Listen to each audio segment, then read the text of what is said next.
popular. Hola, ¿qué tal? Estamos en losperiodistas.com. Arturo, adelante. Buenos días, Víctor, buenos días. Sí, hombre, no hay que tomar tanto frío en estos tiempos. Hay que tomársela sin hielo. Sí, una disculpa por esta voz así de entrenador del Atlético de Madrid, ¿no? Al fin y al cabo, que la cerveza de autor se pueda tomar como el autor diga. Sí, que consigue de uno que te la venda al natural.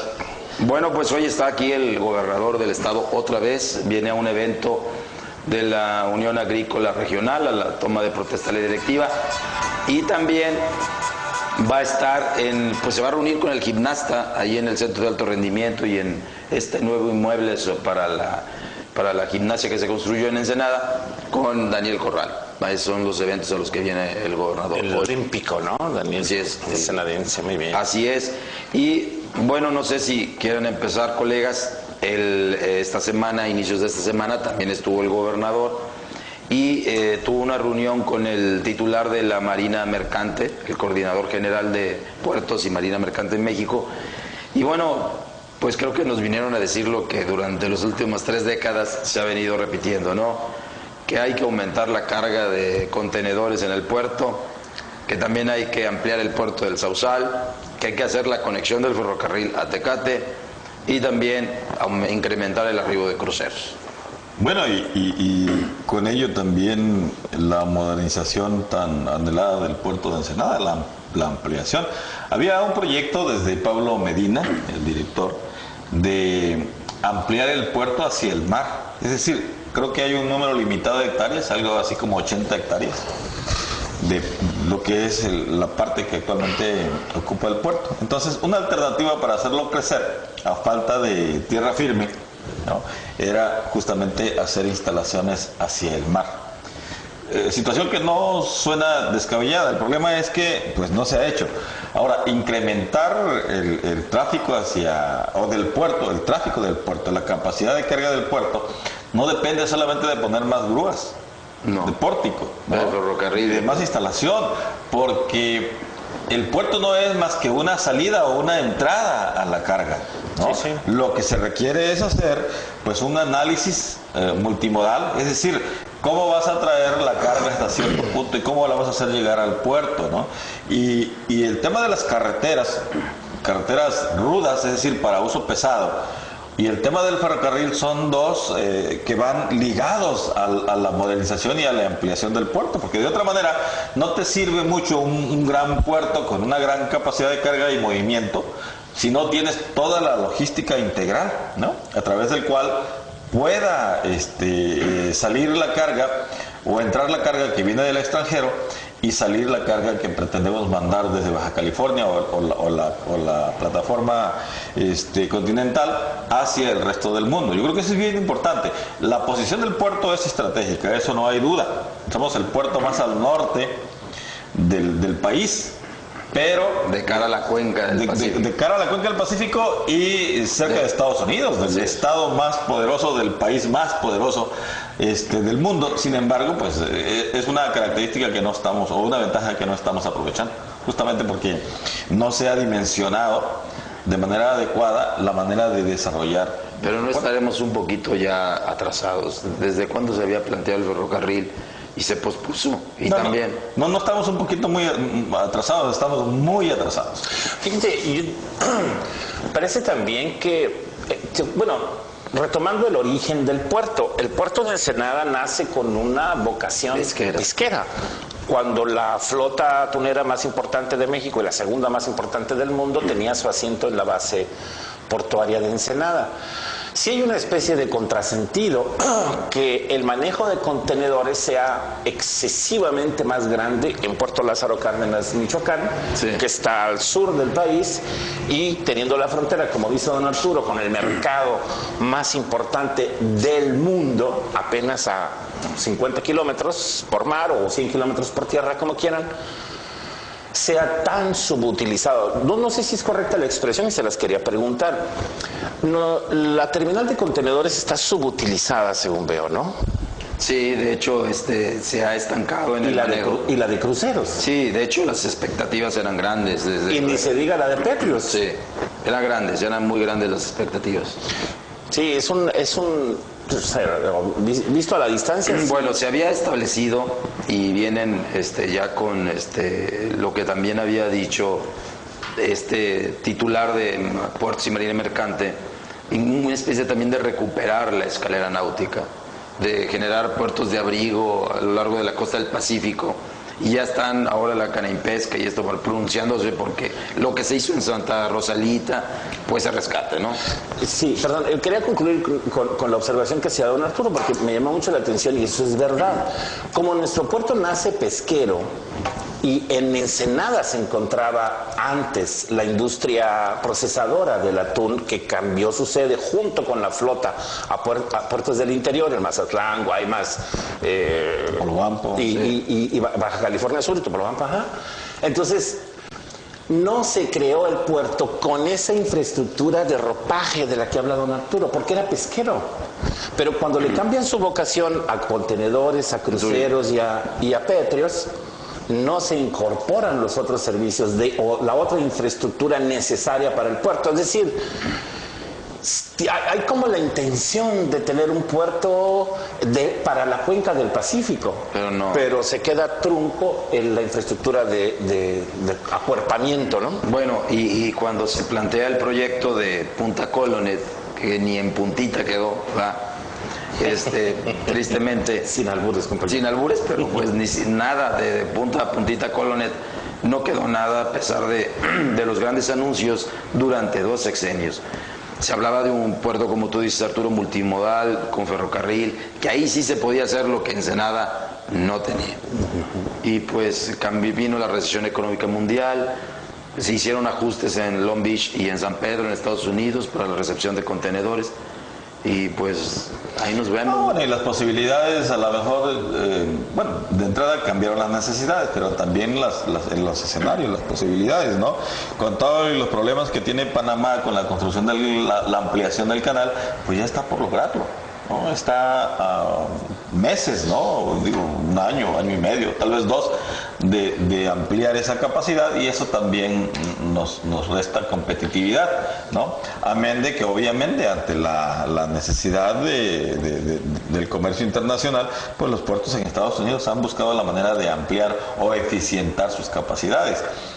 Sin embargo, yo sí creo que estos anuncios, o quisiera creer o quisiera tener la esperanza de que estos anuncios pudieran traer aparejada la voluntad política del gobierno federal, ¿verdad? Porque se requiere un puerto más moderno, más ágil, se requiere justamente que esa idea que plasma el director general de Marina Mercante del país venga acompañada de lo que no se dijo, ¿no? Igual y está contemplado, pero por lo pronto no se dijo. Ni fechas, ¿no? Ni montos, ni proyectos. Y sí se habla de ferrocarril, ¿no? Pero todavía no tenemos un proyecto que diga, bueno, este es un proyecto, va a salir de tal parte, llega a tal parte, este es el proyecto ejecutivo, ¿verdad? Esta es la ruta, este es el trazo, esta es la inversión y viene de tal parte. Eso no lo sabemos. Simplemente existe como un pronunciamiento, como un anuncio de los muchos que hace el gobierno en sus 3 niveles todos los días. Oye, y si pasa el ferrocarril como se plantea, al menos en el discurso, la conexión a Tecate, pues otra vez el Valle de Guadalupe está ahí, pues. Sí, ni modo de hacerlo aéreo, ¿no? No vas a poder. O sea, y recuerdo, Víctor, ustedes tienen memoria, que cuando precisamente a raíz del embargo atunero contra las exportaciones mexicanas de atún aleta amarilla, pues a partir de 1991 Ensenada empieza a perder empacadoras pesqueras, también ya no se procesa la harina de pescado, en fin, ya no vemos las plataformas pasar por el bulevar costero cargando redes, todo ese escenario desapareció. La sanguaza, ¿no? Sí, la sanguaza, ¿no? Resbalabas ahí. Y los premios de las gaviotas. Exactamente. Todo eso. Los malos y decían que olía dinero. Y accidentes también, sí, por la sanguaza en el carretera. Bueno, perdimos mucho, se perdió mucho. Y se vuelve, y aniquilan también a la parte pesquera, la escasa parte pesquera, y el del Sausal no acaba de detonar como tal. Y bueno, quedan 2 recintos portuarios pequeños, mal planeados, Y luego fracasa rotundamente lo de Punta Colonet.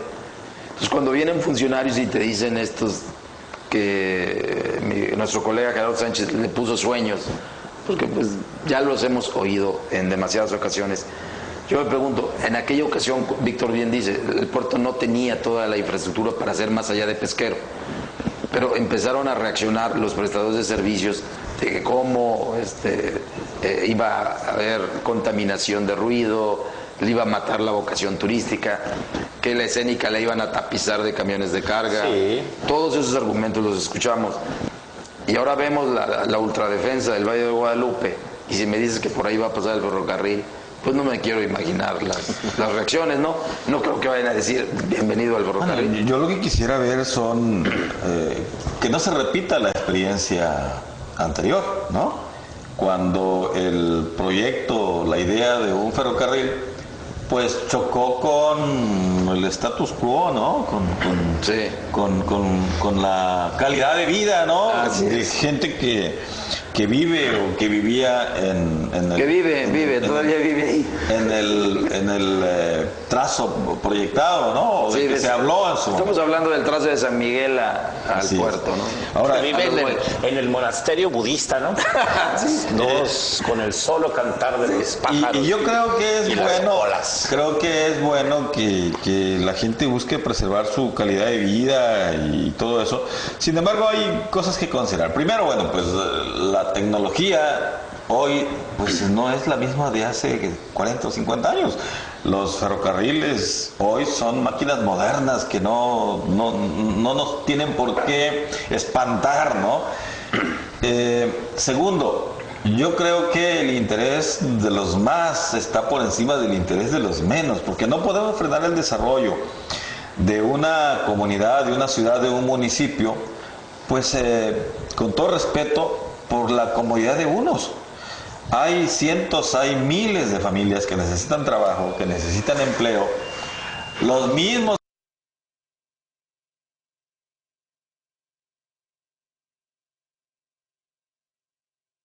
comensales que necesitan compradores. Una economía viva, pues. Así es. Entonces, yo creo que sí tenemos que ser más generosos en eso, ¿no? Esperar un poco más de apertura de la gente estamos suponiendo, pero de la gente del Valle, de la gente de la entrada de Ensenada, de la gente de Ensenada. Y más conciencia, porque ahí también creo yo que faltó más energía en defender proyectos que son benéficos para la ciudad. Bueno, seguimos platicando después de un breve corte. No se vaya. Pues yo lo sigo viendo. De Ensenada, lo del ferrocarril, se presentó el proyecto en reiteradas ocasiones, no funcionó. Luego nos vinieron a decir que querían construir un aeropuerto de carga en la zona del Tigre. Tampoco hemos visto mucho avance en ese sentido. Parece ser que ya se va a hacer lo de una terminal civil en el Ciprés, pero bueno, todas estas obras de infraestructura que Ensenada requiere, pues pasan los años y cada vez pierde. El término es competitividad, ¿no? Ensenada no es una ciudad competitiva. Sí, fíjate, estaba reflexionando sobre quién tiene la memoria colectiva, Enoch y Arturo, para darle continuidad a este tipo de proyectos que, si lo remitimos, como lo señalas en la fecha de Jicotenca Leiva Mortera, que fue de 1983 a 1989 el periodo, hablamos ya casi de 30 años. ¿Quién tiene la memoria colectiva? ¿Están esos proyectos en el gobierno del Estado? ¿Quién sabe? Porque no los hemos sabido de boca de los funcionarios del gobierno del Estado, no sabemos. ¿Está en algún archivo de los consejos coordinadores empresariales, que son los organismos de la sociedad civil más activos que tenemos en Baja California? No lo sabemos. ¿Está en los comités para la planeación del desarrollo económico del Estado o de los municipios? No lo sabemos. Yo veo más memoria colectiva en ti como periodista, por ejemplo, en don Arturo, con 30 años o más en el servicio periodístico, en el oficio, que en la propia autoridad. Y déjame hacer una reflexión más en lo personal, más en lo íntimo. Nosotros como personas somos finitos, es decir, exactamente, y bueno, a nivel municipal cada 3. Exactamente. Y los organismos de la sociedad civil cada 2, ¿no? Así. Cuando estaba Carlos Cusón, Andrés Armenta, hoy está Wenceslao Martínez, hay un tramo como de 20 presidentes de organismos empresariales. No sé, se me hace que es un tema importante el darle continuidad a la... Sí. ¿Cómo te digo? Y hemos oído... A nuestros retos, a nuestros afanes, a nuestros proyectos. Hemos escuchado a Roberto Rudametkin, por ejemplo, tener un diagnóstico y un pronóstico. Otro que tiene memoria colectiva. Sí, pero no casa a veces con lo que dicen los otros actores, aunque sean temporales, ¿no? En efecto, pues no sé, Arturo, te ha tocado escuchar 1000 presentaciones de programas, pero hay una realidad. El gobernador Francisco Vega de la Madrid ha dicho, se requiere ya del ferrocarril, él lo ha dicho, nadie ha retomado la pelota aquí. Eso me ha llamado mucho la atención, que los organismos empresariales no han hecho mucho eco del ferrocarril, pero él, a donde se planta, habla de este proyecto. Entonces, son obras que cuestan mucho dinero, los inversionistas no están ahí siempre, y si encuentran trabas, pues pueden encontrar A mí ya lo que me preocupa es que grandes empresas, por ejemplo el caso de la Toyota, si no le dan esta infraestructura, pues se va a ir a otra parte. Y están hablando de una enorme cantidad de empresas. Y es que también, perdón, don Arturo, pero con esto yo más o menos termino el tema, es que también el tema del ferrocarril va vinculado, y retomo lo que decía don Arturo hace un rato, vinculado a su infraestructura de complemento, pero también a la disponibilidad de mercancías que va a mover. Yo diría, si yo fuera empresario y tuviera 8,000 millones de dólares para hacer un ferrocarril, primero no sé si lo haría, porque es mucha lana, pero suponiendo que me dedicara a hacer ferrocarril, primero lo que hay que garantizar es qué mercancías voy a traer o qué mercancías voy a llevar, en cualquier caso, para que sea económicamente rentable. ¿Saben por qué no llega a Ensenada el tubo de gas natural que tenemos a 22 kilómetros? Y si llega a Tijuana, por ejemplo. Porque un día nos decía Dimas Hernández, que es el gerente de la compañía, bueno, de la parte técnica, decía, porque no existe la demanda de gas natural en Ensenada. No hay empresas que... No hay quien consuma el suficiente gas natural para que por lo menos se pague el tubo, ya ni siquiera en términos de rentabilidad. Igual pienso en el caso del ferrocarril, pues, o igual en el caso del puerto, ¿no?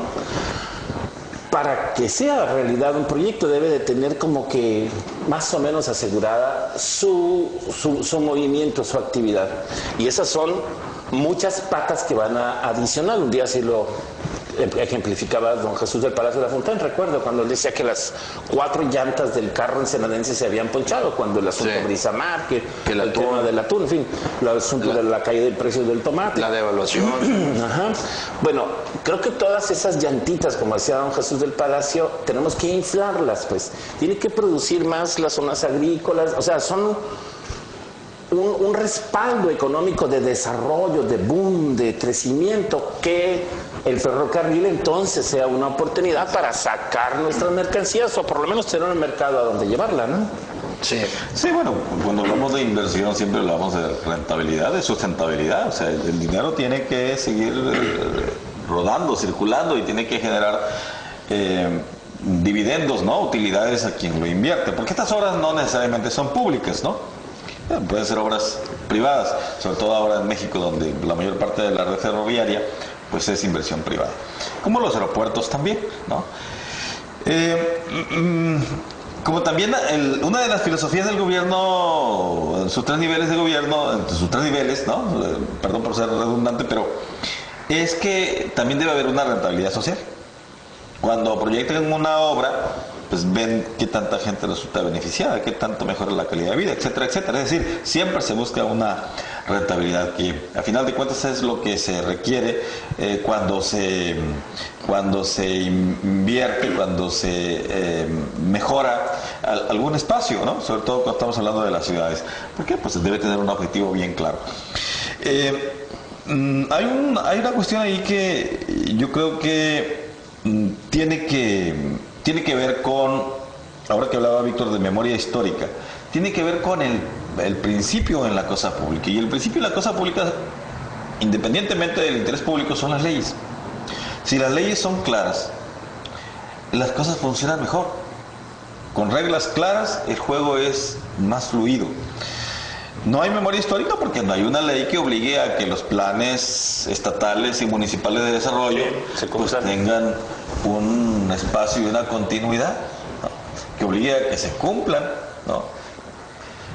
Y tenemos eventualmente situaciones como la que en este momento está ocurriendo, en donde el gobernador actual, Francisco Vega de la Madrid, a lo largo de su campaña y tal vez de su experiencia política, recoge una serie de situaciones que él plantea como su plan estratégico de gobierno. Y tú dices, bueno, qué buena onda que tenga un plan estratégico de gobierno. Nada más que el plan estratégico de gobierno no es un instrumento legal, es un listado de obras, de acciones y de proyectos que el gobernador quisiera realizar, ¿no? Ese plan estratégico se tiene que convertir necesariamente en el plan estatal de desarrollo, porque el plan estatal de desarrollo sí es un documento legal que obliga al gobierno, claro, a cierto punto, a llevarlo a cabo. Pero todavía más, ese plan estatal de desarrollo debe estar ligado a las necesidades reales, a los anhelos de la población, ¿no? Porque como gobernante, y yo lo entiendo también como persona, pues quisiéramos hacer cosas muy grandes, tenemos sueños para nuestra ciudad, porque a final de cuentas es gente que debe querer a su estado, debe querer a sus ciudades, pero no es lo que tiene que ser para que las cosas puedan andar como deben de andar, ¿no? Nos vamos a un corte, regresamos, no se vaya. ¿Le llevamos dos?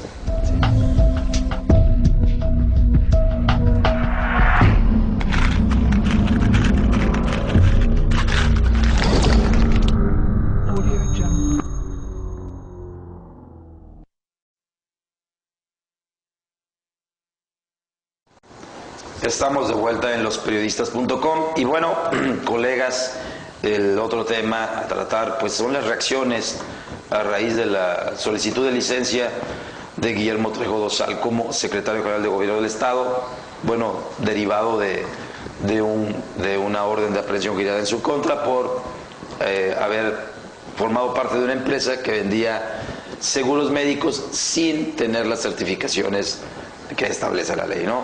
Ya por ahí aparecieron más involucrados, el director de calidad de la salud, de ICE Salud, pues también está involucrado, pero no ha solicitado y tampoco le han pedido que pida licencia.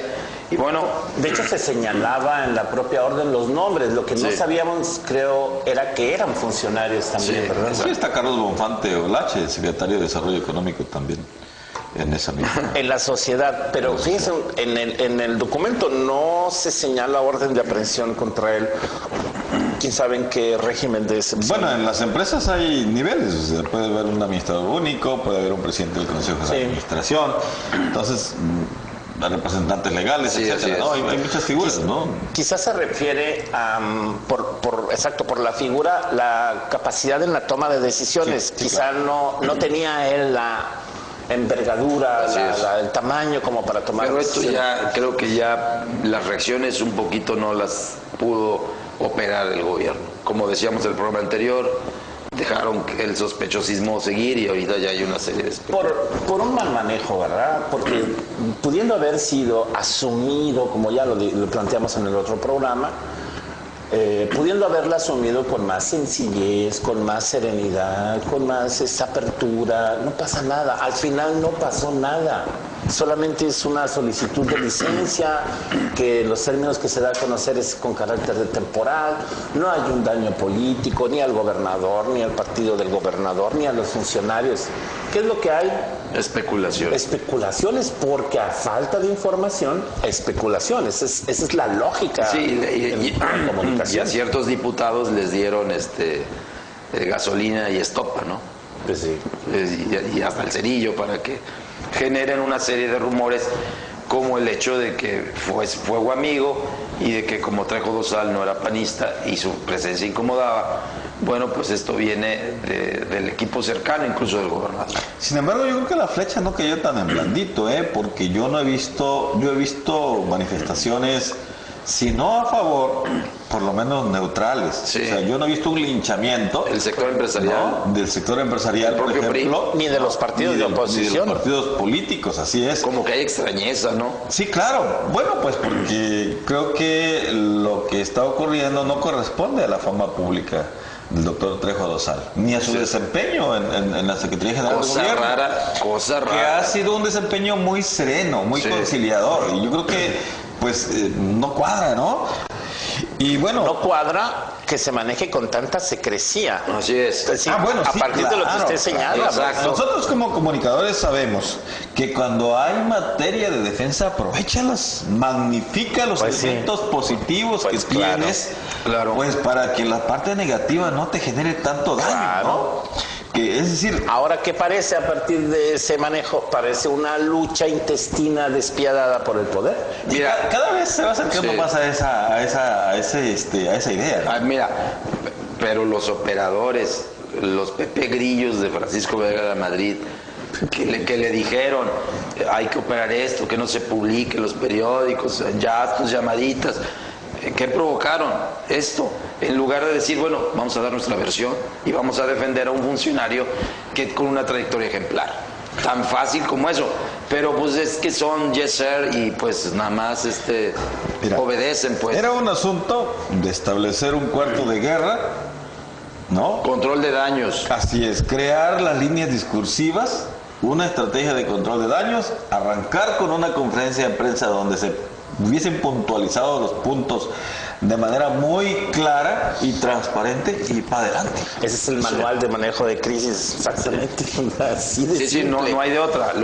Como en el arte, como en la vida misma, la solución de todas las cosas está en la sencillez, en la simplicidad. Sí. Ahí está la respuesta de todo, pues. Sí, pero le dejan ranuras a esta situación y luego quieren recurrir a prácticas que la verdad ofenden la inteligencia.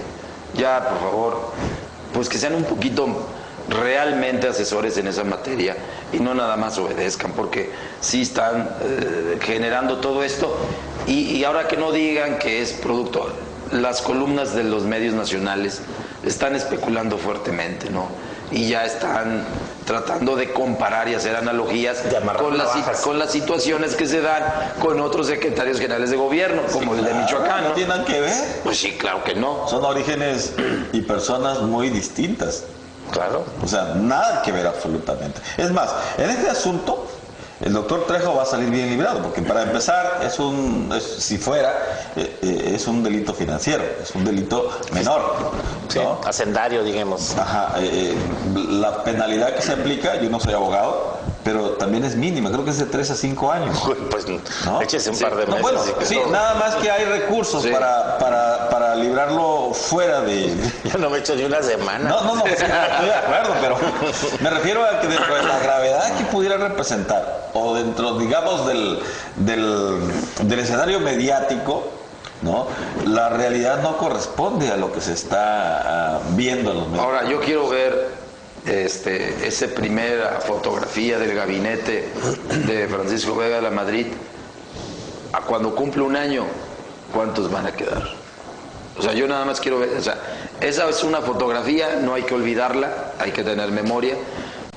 ¿Quiénes empezaron y quiénes van a permanecer después del primer año de gobierno? Yo hago un pronóstico así humilde, como dice Víctor, sin ninguna situación de mala fe, simplemente decir que creo que necesariamente tiene que modificar su gabinete, porque si no, como este tipo de casos, mientras el PAN siga con sus burocracias internas y sus grillas y convirtiendo a cada dependencia en una agencia de colocaciones, pues nos van a dar materia para y muchísimos programas.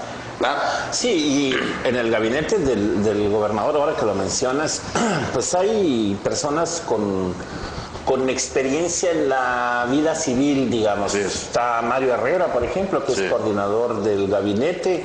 Está Manuel, ¿cómo se llama? Verdugo, ¿no? El secretario de Infraestructura. Sí, también es muy... Que viene... Manuel Guevara. Que viene del IMPLAN de Tijuana. Es un académico, es un técnico. Entonces, tiene gente de buen nivel y de buen perfil para hacer cosas. No son grillos, sino para hacer cosas.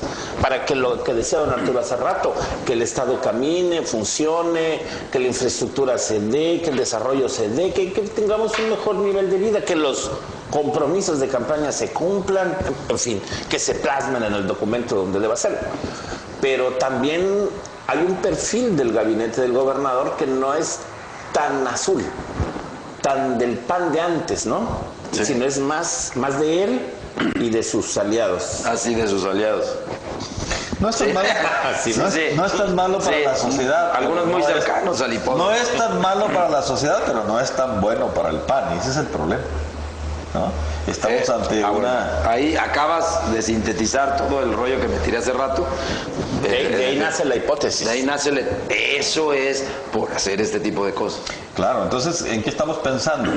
Pues estamos pensando en los intereses, no estamos pensando en la sociedad, ¿no? Que de alguna manera ha sido una discusión en esta mesa en los últimos programas, ¿no? Y bueno, yo creo que eso se tiene que resolver. Y ahí yo creo que el gobernador tiene que establecer muy clara cuál es su intención y cuál es su visión, ¿no? Debe tomar un liderazgo, pero un liderazgo enérgico, ¿no? Yo creo que si el gobernador tiene que quedar mal con alguien, pues debe tener el carácter para hacerlo. Mira, ¿no? ¿Qué le dijeron a Ernesto Zedillo cuando concluyó su sexenio? ¿Cómo lo van a recordar? Como el presidente de la transición. Así recuerdan a Zedillo. Yo no sé cómo quiera ser recordado Francisco Vega, si como el de la transición o como el que entregó el poder. O sea, ahí en este momento se están germinando todas esas cosas, ¿no? Y parece que la elección de 2010, de 2012 y de 2013 como que no la acaban de entender. Sí, al gobernador. O sea, ¿qué pasó, por favor? El gobernador le debe quedar bien presente que por un pelo de rana, así es, pudiera no estar donde está. Así es. ¿No? ¿De rana o de caballo? Entonces, es que las ranas no tienen pelo.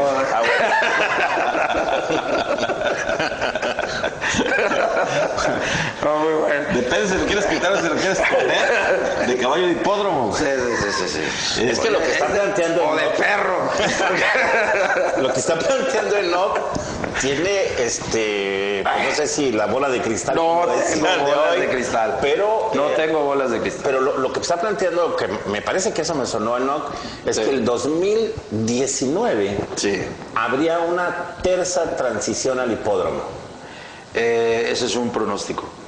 O sea, miren, digo, no, yo creo que estamos en una época, y benditas las redes sociales, benditas son las redes sociales, donde ya no se puede ocultar las cosas. O sea, las percepciones, uno recoge testimonios, algunos se pueden validar, otros simplemente es por la trayectoria de la gente que te lo está diciendo, pero uno tiene que hacer la síntesis después de haber vivido de esta profesión muchos años. Y uno puede caer en el discurso así, ajustado a la nota informativa, pero ya no editorialices, porque entonces estás especulando. No, simplemente creo que hemos visto el comportamiento de los procesos políticos y que parece ser que eso se está construyendo. O sea, de acuerdo, no solamente es una opinión personal, tengo el privilegio de leer a muchos columnistas, a muchos funcionarios, a muchos exfuncionarios, a muchos panistas, a muchos expanistas, y que tal vez su discurso en lo público es de una manera, pero ya en lo privado ya ellos manifiestan una serie de preocupaciones.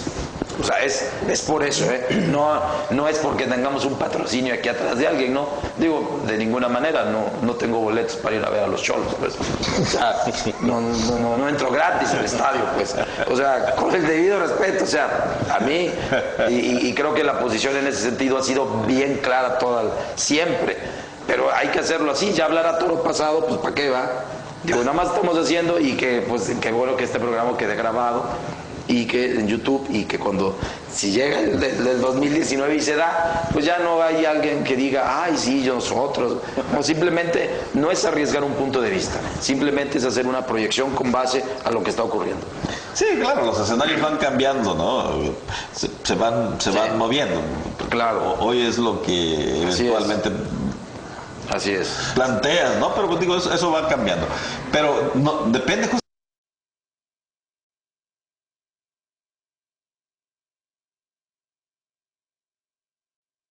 Las decisiones de hoy tienen efecto en el futuro, necesariamente. Sí, creo que un poco rubricando eso tiene sentido lo que dice Nock a partir de la creencia de que en política lo que parece es. Así es. Y en este gobierno... Forma es fondo.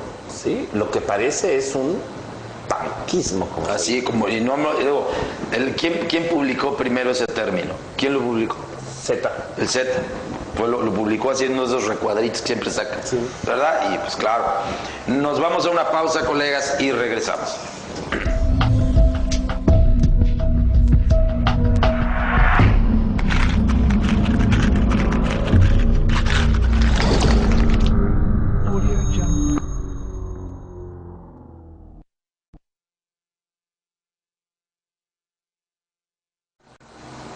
Continuamos en losperiodistas.com. Gracias por seguir con nosotros, que nos ve en Baravisión y que nos ve también en Ensenada TV.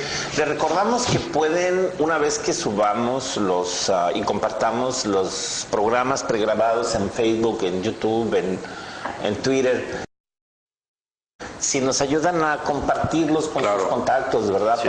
Para un poco ir... La empresa mostró su disposición, digamos. Sí, porque están en pláticas, efectivamente. Bueno, yo creo que crear una ley o un reglamento para manejar un par de... Pero no espantas. Empresas.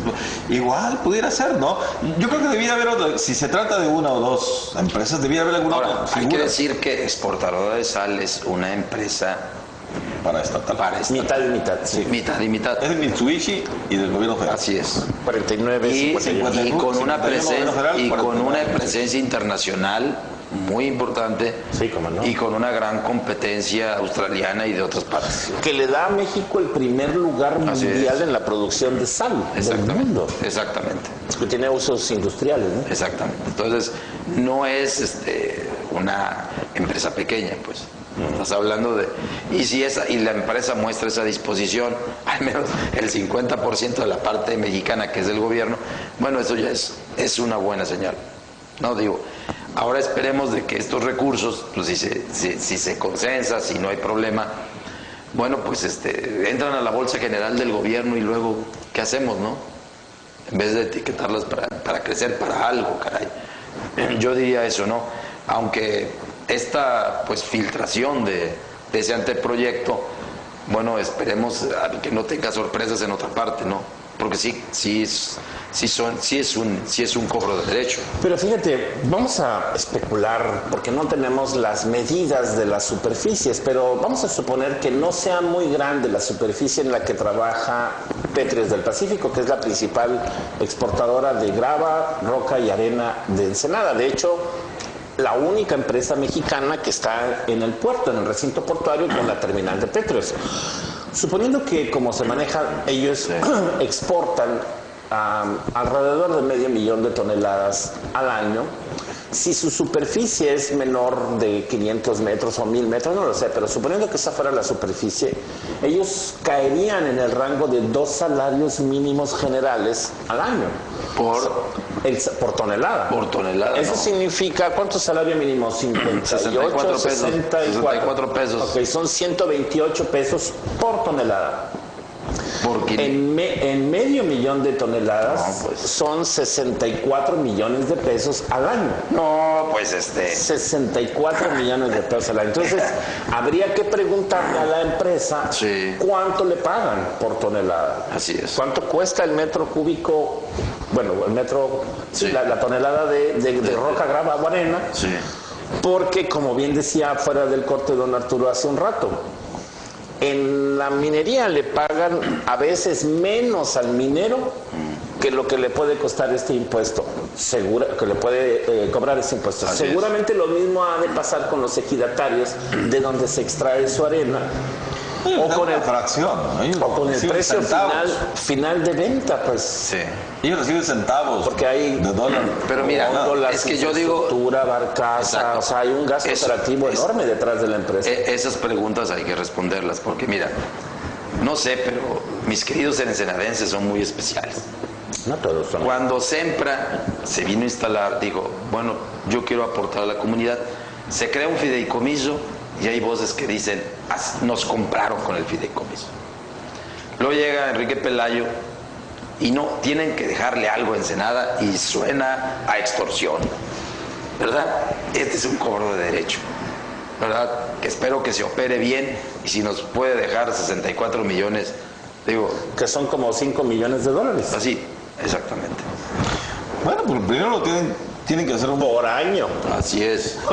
Tiene que ser un buen proyecto. Segurito. Tiene que estar muy bien estudiado y tiene que estar muy bien informado, ¿no? Digo, a final de cuentas, pues el que tiene que estar de acuerdo es el que lo va a pagar. Y si el que lo va a pagar está de acuerdo, pues nosotros como sociedad bienvenido, ¿no? Pero después, bueno, ¿qué se va a hacer con eso? Como dices, va a la bolsa o a algún servicio, Cedros está en el abandono. Necesita infraestructura. Así es, ¿no? Que impactar ahí. Así es, la misma zona cercana ahí, la población. Que sería un acto de justicia, ¿no? Que lo que recauda. Así es, claro, eso es lo que yo digo. Se le regrese. Se va a la bolsa general y bueno, pues. Exactamente. Pero bueno, le damos un voto de confianza a los regidores.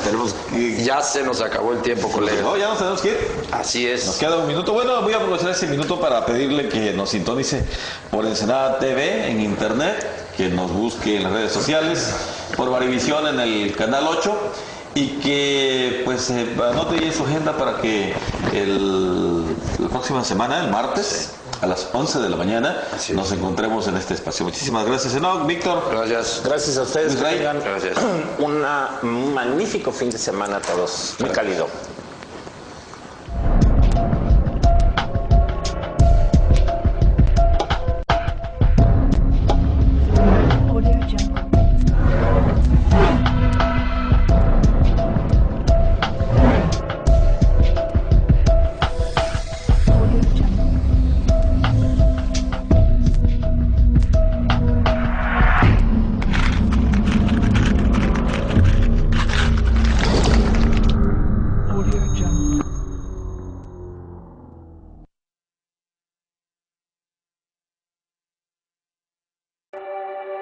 Esta es la señal de Ensenada TV.